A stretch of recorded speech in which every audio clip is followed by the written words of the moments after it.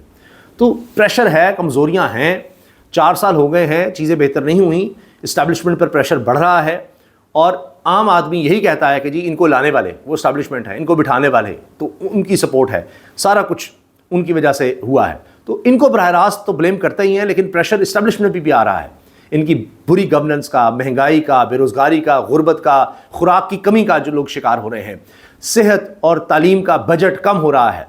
تو الزام تو ان پر ہے, لیکن اس کا پریشر یہ نہیں ہے کہ اسٹیبلشمنٹ بھی نہیں آ رہا, یہ تو ہے کہ جی آپ ان کو سپورٹ کریں, آپ ان کے لانے والے ہیں, آپ ان کو چلانے والے ہیں, آپ کے بغیر تو یہ سب کچھ نہیں ہو سکتا.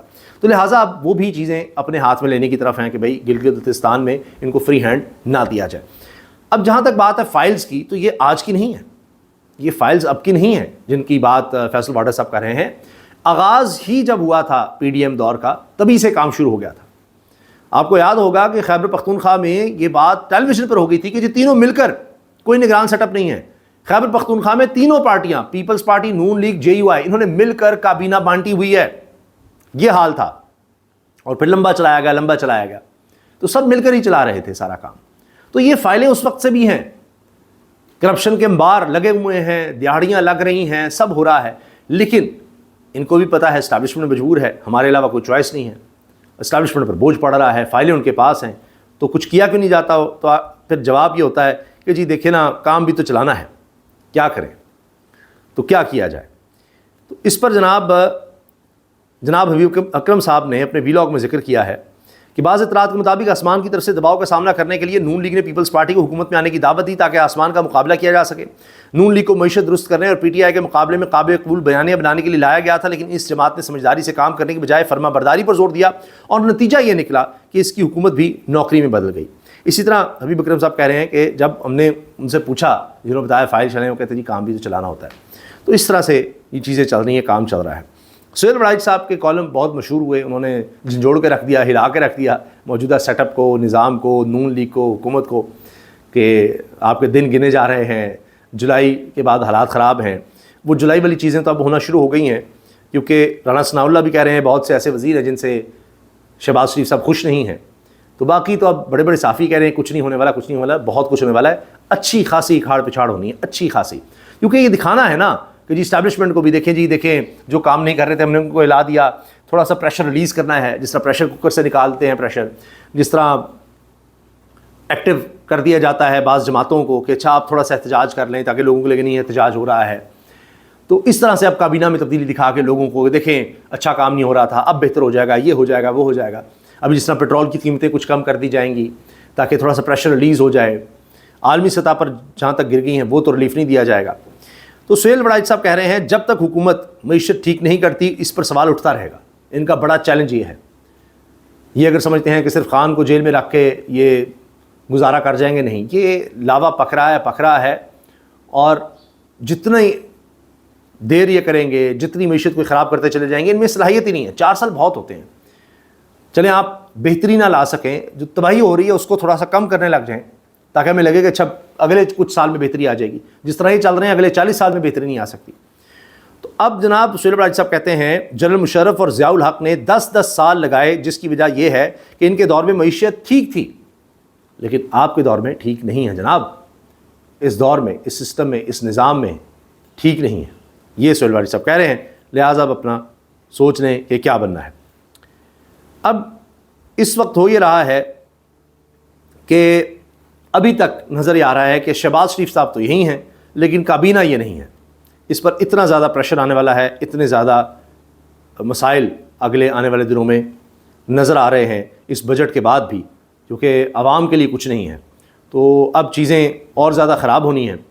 تو اس کے لیے کہ جی جیسی بجٹ پاس ہوگا تو فوراً 2-3 ہفتے میں, یعنی مڈ جولائی تک کابینہ میں بڑی اکھاڑ پچھاڑ کر دی جائے تاکہ لوگوں کو تسلی دی جا سکے. ہاں, جو بات ہم نے کرنی تھی, جو میں نے آپ سے عرض کیا تھا کہ خان سے کیا گارنٹی لے لی گئی ہے, کیا مانگا گیا ہے کہ جی رہائی ہوتے ہی آپ یہ کام نہیں کریں گے. اچھا, وہ بات یہ ہے کہ جی خان صاحب باہر آئیں گے تو بدلہ لیں گے, چھوڑیں گے نہیں. ان کے ساتھ, ان کی بہنوں کے ساتھ, ان کے کارکنوں کے ساتھ, ان کی اہلیہ کے ساتھ جو کچھ کیا گیا ہے اس کا خان صاحب بدلہ لیں گے, چن کے بدلہ لیں گے, چھوڑیں گے نہیں کسی کو. اب اس کا خوف ہے, اس کا ڈر ہے, اس پر گارنٹی مانگی جا رہی ہے کہ جی خان صاحب آپ رہا ہو کے ہم سے بدلہ نہیں لیں گے. عمران خان کہہ رہے ہیں جی اس پر جس طرح کی گارنٹی چاہیے میں دینے کو تیار ہوں، میں بدلہ نہیں لوں گا، انتقام نہیں لوں گا، انتقام میرا ارادہ نہیں ہے، لیکن میں نواز شریف نہیں بنوں گا، زرداری نہیں بنوں گا، اس طرح کی ڈیل نہیں کروں گا کہ جی آپ بالکل خاموش ہو جائیں، آپ سیاست چھوڑ دیں، آپ اپنے گھر میں قید ہو کے رہ جائیں، میاں نواز شریف کی طرح بس ریٹائرمنٹ لے لیں۔ اور وہ نصرت جاوید صاحب کہتے ہیں کہ وہ جس طرح فقیر کسی بوڑھے کو ویل چیئر پر بٹھا کے اس کو مانگنے کے لیے استعمال کرتے ہیں، جو نواز شریف کا رول ہے، تو اب خان صاحب کہتے ہیں جی اس کے لیے میں تیار نہیں ہوں۔ تو باقی وہ پہلے دن سے کہہ رہے ہیں جی انتقام پر میں بلیو نہیں کرتا، پہلے دن سے کہہ رہے ہیں جی بات کرنی ہے تو اسٹیبلشمنٹ سے کرنی ہے، جن کے پاس طاقت ہے، جن کے پاس فیصلے کرنے کی صلاحیت ہے، جو فیصلہ ساز ہیں، ان سے بات کرنی ہے۔ یہ تو کٹ پتلی ہیں، ان کی کیا حیثیت ہے، کیا اوقات ہے جو حکومت میں بیٹھے ہیں، ان کو تو 1 منٹ میں چلتا کیا جا سکتا ہے۔ تو وہی بات ہے، اب وہاں پر بات چیت بھی ہو گئی ہے ڈائریکٹ اسٹیبلشمنٹ کے ساتھ، ان کے نمائندوں کے ساتھ۔ اب اس پر چیزیں دیکھتے ہیں کیسے آگے بڑھتی ہیں، کیونکہ ابھی یہ تو ہو رہا ہے کہ محسن نقوی صاحب نے یقین دہانی کرائی تھی کیسز چل پڑیں گے، وہ چل پڑے ہیں، سپریم کورٹ میں کیسز لگ گئے ہیں، ہائی کورٹ میں لگ گئے ہیں، ان میں کچھ ریمارکس آنے لگ گئے ہیں، لیکن کیا انصاف ہوگا، کیا خان صاحب کو ریلیف ملے گا؟ اس پر حسنات ملک صاحب سینئر رپورٹر ہیں سپریم کورٹ کے، اور خان صاحب کے دور میں بڑے شدید ان کے ناقد تھے، اور بہت سے ججز کے حق میں انہوں نے بات کی، قاضی فائز صاحب کے حق میں بات کرتے رہے۔ آج یہ کہہ رہے ہیں کہ بھائی آپ کیسے سمجھ سکتے ہیں کہ جج خان صاحب کے حق میں کوئی فیصلہ کریں گے؟ ان کو 40 لاکھ نظر آ رہا ہے، جو بھی حکومت کے خلاف جائے گا اس کے لیے بڑا مشکل ہو جائے گا اس کو آئینی بینچ میں لے جایا جائے، وہاں اس کے لیے مراد زیادہ ہیں، تنخواہ زیادہ ہے، 40 لاکھ کی مراد ہیں، گاڑیاں ہیں، نوکر چاکر ہیں، تو اشرافیہ میں پھر سپر اشرافیہ کون نہیں بننا چاہے گا؟ تو خان صاحب کے حق میں کوئی فیصلہ دے دیا، ان کو ریلیف دے دیا، حکومت کی خواہش کے بغیر فیصلہ کر دیا، تو آئینی بینچ میں جانے دیا جائے گا، آئینی عدالت میں جانے دیا جائے گا، پھر یہیں سے ریٹائر کر دیا جائے گا۔ تو سپریم کورٹ ہو یا کوئی بھی عدالت ہو، وہاں کا کوئی جج یہ 40 لاکھ تھوڑی چھوڑتا ہے۔ یہ بات حسنات ملک صاحب نے کی ہے وسیم ملک صاحب کے ساتھ وی لاگ میں، آپ اندازہ لگائیے۔ باقی جی خان صاحب یہ تو کہہ رہے ہیں کہ کوئی انتقامی کارروائی نہیں، کوئی بدلہ نہیں، لیکن یہ ضرور ہے کہ یہ خوش فہمی میں کوئی نہ رہے کہ جی میں خاموش ہو جاؤں گا، چپ کر جاؤں گا، جو کچھ ہوتا رہے گا میں کہوں گا جی میں بس اب ریٹائرڈ لائف گزار رہا ہوں، میں نے 3 سال جیل سہ لی ہے، اتنا ظلم سہ لیا ہے، میرے خاندان نے، میری بہنوں نے، میری اہلیہ نے، کارکنوں نے، مارے گئے ہیں کارکن، جان سے چلے گئے، کاروبار تباہ ہو گئے، خاندان تباہ ہو کر رہ گئے معاشی طور پر، بے شمار اس کی مثالیں ہیں، کچھ نہیں بچا ان کے لیے، روزگار ان کے لیے بند کر دیا گیا۔ تو اس طرح کی بہت سی مثالیں، تو اتنی قربانیاں دے چکے ہیں، بس اب چھوڑیں، کیا کرنا ہے، رہنے دو جی، یہ نہیں میں کر سکتا، باقی انتقام والا کام نہیں ہوگا۔ فضل الرحمان صاحب بھی میدان میں ہیں، کچھ نہ کچھ سخت بیانات مسلسل دے رہے ہیں۔ اب انہوں نے کہا یہ حکمران حکومت چلانے کے اہل ہی نہیں، اگر ہم نے ایک آواز دی تو پورا پاکستان اسلام آباد کی طرف امڑ آئے گا۔ اب پتہ نہیں مولانا صاحب کس چیز کا انتظار کر رہے ہیں، کب یہ اس کا آغاز کریں گے، جلسے بہت بڑے کر رہے ہیں، اس میں کوئی شک نہیں ہے، تقریریں بہت سخت کر رہے ہیں، اس میں کوئی شک نہیں ہے، اشارے ضرور دے رہے ہیں، اعلان کر رہے ہیں اسلام آباد آنے کے، لیکن ابھی تک واضح طور پر انہوں نے کوئی روڈ میپ نہیں دیا، کوئی حکمت عملی نہیں دی۔ رانا ثناء اللہ کی بات میں دہرا دیتا ہوں آخر میں، چناب کا پانی روک لیا ہے بھارت نے، اور جس طرح کا ڈیم بنا دیا ہے تو پوری تیاری بھارت کر چکا ہے کہ جن دنوں میں ہمیں پانی کی شدید ضرورت ہوگی تو وہ 4 مہینے تک تقریباً پانی روک لیا کرے گا، اور پھر جب سیلاب آ رہے ہوں گے تو وہ پانی چھوڑ دیا کرے گا۔ اس طرح سے وہ ہمیں آبی جارحیت کا نشانہ بنائے گا، ایک جنگ چھیڑ دے گا، جنگ چھیڑ چکا ہے، وہ نظر آ رہا ہے۔ رانا ثناء اللہ کہتے ہیں ہمارے پاس اور کوئی حل نہیں ہے کہ ہم بھی اپنی سائڈ پر اس طرح ڈیم بنا لیں تاکہ بھارت جب اس طرح سے پانی چھوڑے ہم وہاں پر سٹور کر لیں، اور جب وہ پانی ہمارا بند کیے ہوئے ہوگا تو ہم وہ پانی استعمال کر لیا کریں گے، کہ اگر وہ کہتا ہے جی یہ سیلاب آ گیا، ایک دم پانی ہمارے لیے زیادہ وہ چھوڑ دے گا، تو ہم وہاں پر لے جائیں تاکہ ہماری آبادی کو نقصان نہ ہو، ہماری فصلوں کو نقصان نہ ہو، ہمارے دریا بچ جائیں۔ اور پھر جب وہ سازش کرے کہ اچھا بالکل اب پانی روک لینا ہے، ان کو قحط سالی کا شکار کر دینا ہے، تو ہم وہ پانی پھر اس دور میں استعمال کرتے رہے مکمل طور پہ تو پانی کو کبھی نہیں روک سکے گا، پھر جب بارشیں ہوں گی کیا کرے گا، اس کو کھولنا ہی پڑے گا، اس دور میں ہم جمع کر لیں گے۔ لیکن پیپلز پارٹی کے خدشات ہیں کہ جی آپ پہلے ہی پانی سندھ کا پورا نہیں دے رہے تو مزید ہمارے لیے مسئلہ آ جائے گا، تو وہ کہہ رہے ہیں جی بات چیت ہو رہی ہے، یہاں تو یہ حال ہے، گورننس کیا ہونی ہے، پاکستان کے مستقبل کا کیا فیصلہ ہونا ہے، یہاں پر خوراک کی کمی پہلے ہوگی، اب پانی کی کمی کا بھی شکار ہم ہونے جا رہے ہیں، تو اس پر بھی آپس میں بھی لڑائیاں چل رہی ہیں، خلفشار ہے، عدم اعتماد ہے۔ جے ڈی وینس نائب صدر ہیں امریکہ کے، انہوں نے جس طرح دھویا ہے اسرائیلی لابی کو اور نیتن یاہو کو انہوں نے اپنے خطاب میں پہلی دفعہ اس طرح کی بات کی ہے کسی بھی امریکی صدر، نائب صدر نے، یا امریکی آپ کہہ لیں ایڈمنسٹریشن کی طرف سے اس طرح کی بات کہ بھائی ہم واضح طور پر، جے ڈی وینس کے الفاظ ہیں، واضح طور پر بتانا چاہتے ہیں اسرائیل کی کابینہ کو، ان کے ممبران کو، کہ آپ کے پاس جتنے بھی ہتھیار ہیں نا آپ کے دفاع کے لیے، ان میں سے 2/3 یعنی 3 میں سے 3 ہتھیار ہیں تو 2 امریکہ کے دیے ہوئے ہیں، تو آپ کے پاس صرف ایک ہی آپ کا سپورٹر، آپ کا الائے اتحادی بچا ہے، اور وہ ہے امریکہ۔ سب چھوڑ گئے ہیں آپ کے ظلم کی وجہ سے، کوئی اسرائیل کے ساتھ نہیں ہے سوائے امریکہ کے، تو ہم رہ گئے ہیں۔ تو اب آپ اگر یہ کہیں گے کہ جی ہم بھی ٹھیک نہیں ہیں اور ہمارے اوپر بھی اٹیک کریں گے، تو پھر سوچ لیں آپ کا کیا حال ہوگا۔ تو اسمیل دا ریئلٹی، حقیقت کو پہچانیں۔ اس وقت جو حالات ہیں، صورتحال ہے، تو صرف امریکہ ہی ہے جو آپ کا ساتھ دے رہا ہے اور کچھ نہیں، کیونکہ اسرائیل نے یہ کیا ہے کہ اب تک کا لبنان پر سب سے بڑا حملہ کیا ہے، 16 لوگ اس میں شہید ہو گئے۔ اب معاہدے میں تو یہ شرط ہے کہ حملے روکے جائیں گے لبنان پہ بھی، تو اسرائیل نے حملہ کر دیا، لہٰذا اب ایران امریکہ کے درمیان مذاکرات ہونے سے، اس میمورینڈم آف انڈرسٹینڈنگ کے بعد، اس عبوری معاہدے کے بعد، وہ مذاکرات ملتوی ہو گئے۔ تو ابھی تک صورتحال پوری طرح یہ کہہ لیں کہ ہمارے حوالے سے ہم یہ کہہ سکتے ہیں کہ خطرے سے باہر نہیں آ گئی ایران امریکہ کی، اور ظاہر ہے کہ اگر حالات سٹیبل نہیں ہوتے تو اس میں ہمارے لیے تو اچھی خبر نہیں ہے۔ بھارت پانی کو ہتھیار کے طور پر استعمال کرنا چاہتا ہے، اس کے سنگین نتائج ہوں گے، اسحاق ڈار۔ لیے جی ہمارے وزیر خارجہ بیانات البتہ دے رہے ہیں، اسحاق ڈار صاحب نے ڈرا بھی دیا ہے، خطرے کی گھنٹی بھی بجا دی ہے، لیکن ہم جو پلاننگ کر سکتے ہیں اس پر ہمیں بد اعتمادی ہے، اور لہٰذا ہم وہ پلاننگ نہیں کر سکتے۔ تو گورننس کیا ٹھیک ہونی ہے یہاں پر؟ کیا عام آدمی کے لیے یہاں پر سوچا جائے گا کہ اس کے پانی کا کیا بنے گا؟ تو امیر تو ایسی پانی خرید کے بھی استعمال کر رہا ہے، تو اس کے پاس تو باہر کی شہریت بھی ہے، اشرافیہ کے پاس بھی ہے، تو ان کے لیے کوئی مسئلہ نہیں ہے۔ پاکستان کے ساتھ اگر خدا نخواستہ کو ایسا ہوتا ہے تو یہ کہیں گے اچھا ہماری تو جائیدادیں، دولت سب باہر ہے، شہریت بھی ہیں، تو ہم تو نکل جائیں گے۔ اجازت دیجیے، اللہ حافظ۔